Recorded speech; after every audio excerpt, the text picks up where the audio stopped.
So a really fun and useful addition to the EAD10 is utilizing the DT50S snare drum trigger, which is a dual piezo trigger, meaning I can trigger one voice, say on the head of my snare drum, and a completely different voice on the rim of my snare drum. So it really just adds to the overall sonic capabilities and effects that you can have with the EAD10. So the very first thing we want to do is make sure we plug the DT50S snare drum trigger into the correct input on the back of the EAD10 module. If you look on the back, all the inputs are labeled, and you'll see snare 3/4, and that's where our DT50S snare drum trigger is going to go into. From this point, we have to tell the EAD10 that we're using the DT50S snare drum trigger. Now you can use foot switch controllers, you can use a bunch of different XP80 pads, TP pads, whatever you want, but in this case we just need to let the EAD10 know that we want to use the DT50S snare drum trigger. So you're going to go into menu, you're going to scroll down to trigger, press enter, you're going to go into pad type. There isn't a separate category for trigger types. Trigger types and pad types are all categorized together. So you're going to press enter into pad type, and you use the minus and plus buttons to scroll through and choose whatever device you're using, in this case the DT50S snare trigger. From this point, just go ahead and press the exit button 2 times, and it's going to bring us back to the specific screen within the menu icon that we want to be in. You're going to scroll up 1 to the scene edit category, press enter, and then you're going to enter into voice.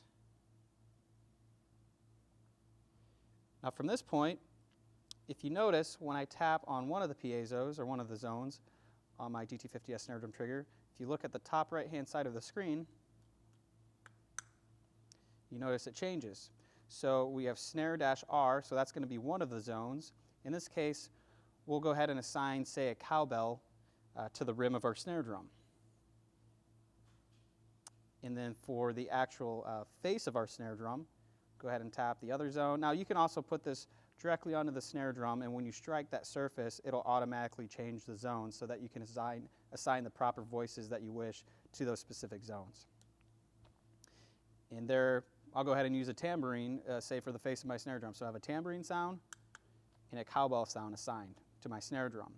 Now if you want to change the categories of sound, just use the scroll up and down arrows here. You're going to use the minus and plus buttons then to scroll through those different kinds of categories. So you have effects. I can import my own WAV files, my own samples, cymbal sounds, tom sounds, different kinds of snares, kick drums. There's just a lot of different cool things I can do. But in this case, this is an example. I have percussion selected as my category, and then I have a tambourine sound and a cowbell sound assigned to my DT50S snare drum trigger. Now from this point, we want to go ahead and store these trigger settings. So you're going to press the store button. And when I went ahead and made these voice assignments on my trigger, I had the preset arena chosen. Now whenever I make any changes or any saves to my trigger, they're not going to be saved as preset banks. They're only going to be saved as user banks. So I'm going to go ahead and hit store, now processing. And now I have my user bank 1 arena setting stored with my tambourine sound and my cowbell sound assigned to my DT50S snare drum trigger.